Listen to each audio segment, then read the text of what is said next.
No, but if I asked you, for example, should biological males be allowed to compete in women's sport? Hang on, what would you say? This is a crazy question that I'm not here to talk about. What would you say? Because it's not something you I'm can't an answer, expert can you? on. I'm not an expert on it.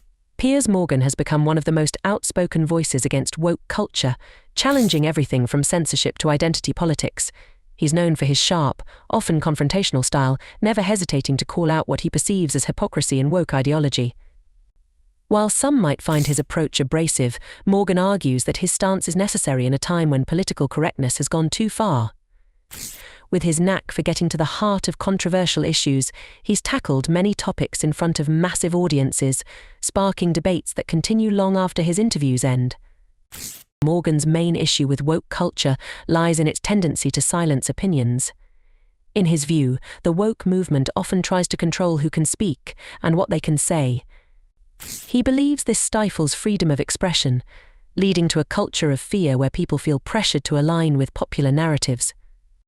Whether it's about race, gender, or politics, Morgan argues that woke ideology discourages open discussions and instead promotes a rigid set of acceptable beliefs.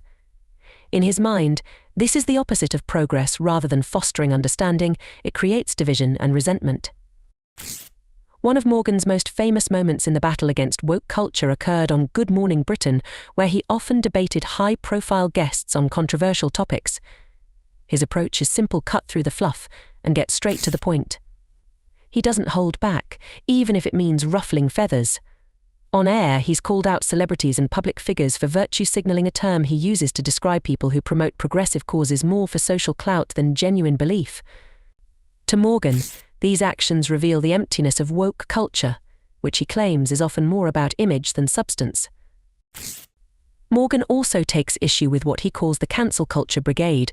According to him, woke activists are too quick to cancel individuals for even minor slip-ups, destroying careers and reputations over a single comment or social media post.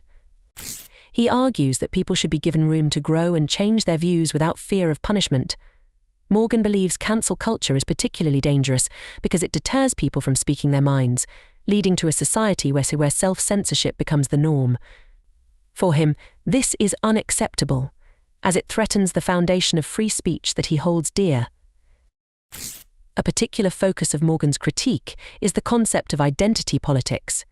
He believes that the emphasis on dividing people into groups based on race, gender, or other characteristics does more harm than good. To him, the obsession with identity politics fosters a sense of victimhood rather than empowerment. Morgan argues that people should be seen as individuals, not as members of specific demographic categories. He feels that by encouraging people to identify primarily with their group, woke culture undermines the shared humanity that connects us all. Instead, he advocates for a perspective that celebrates individual achievement and personal accountability. Morgan has also been outspoken about his frustration with safe spaces on university campuses. He finds it concerning that universities, which should be places for intellectual exploration, are instead creating environments that shield students from opinions they may find uncomfortable. Morgan argues that challenging ideas is essential for growth, and by avoiding tough conversations, students miss out on opportunities to develop resilience and critical thinking. He's criticized universities for stifling free speech, saying that the very purpose of education is to expose individuals to different perspectives, not to protect them from them. Social media has been a significant battleground for Morgan, where he frequently clashes with followers and critics alike. On platforms like Twitter, he's often blunt and unfiltered, sparking heated exchanges with people who disagree with his views. Morgan doesn't shy away from confrontation, believing that healthy debate is essential to a functioning society. While many accuse him of being too aggressive, Morgan insists that he's simply standing up for free expression in a climate where dissenting opinions are often vilified.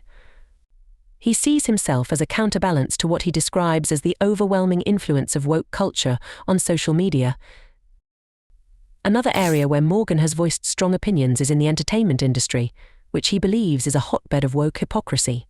He's called out celebrities who make grand statements about social justice while leading lifestyles that contradict their public personas. For instance, he points to actors who advocate for environmentalism but travel on private jets, or those who promote gender equality but work for companies with questionable labor practices. Morgan argues that this hypocrisy undermines the credibility of the woke movement, as it suggests that these celebrities are more interested in appearing virtuous than effecting real change. Morgan's criticisms of woke culture extend to the world of sports as well. He's been vocal about his opposition to athletes using their platforms for political statements, particularly during events like the Olympics or professional sports games. He believes that sports should be a space for unity and competition, free from political messages. While he acknowledges that athletes have a right to their opinions, he argues that using their sports platform to promote specific causes alienates fans who just want to enjoy the game. For Morgan, this is yet another example of woke culture's overreach, infiltrating areas of life that should remain neutral. Morgan has also challenged what he perceives as the woke movement's double standards. He points out that while woke culture claims to stand for tolerance and inclusion, it often excludes or ridicules those who don't align with its views. For example, he highlights how people with conservative or traditional beliefs are frequently dismissed or labeled as bigots simply for holding different opinions. To him, this contradicts the very values woke culture claims to champion. Morgan argues that true tolerance means respecting diverse viewpoints, even if they aren't popular or politically correct. One of the most controversial aspects of Morgan's crusade against woke culture is his stance on gender identity. He has repeatedly voiced skepticism over the increasing number of gender identities, arguing that the concept of gender has become overly complicated. While he respects individual choices, Morgan believes that some aspects of the gender debate are being pushed to extremes. He argues that language and definitions are being changed too rapidly, causing confusion and alienating people who may not fully understand the new terms and concepts. To him, this represents an overreach by woke culture, which he claims is forcing people to adopt beliefs they may not agree with. Critics argue that Morgan's stance is outdated and fails to consider the genuine struggles faced by marginalized communities. They claim that his views contribute to a climate of hostility toward those advocating for social justice and equality. However, Morgan counters by stating that he's not against equality or justice, he's against the way woke culture goes about it. He believes that by forcing certain narratives and silencing dissent, woke culture undermines the values it claims to uphold. In his mind, the movement has strayed from its original goals and has become more about controlling discourse than fostering real progress.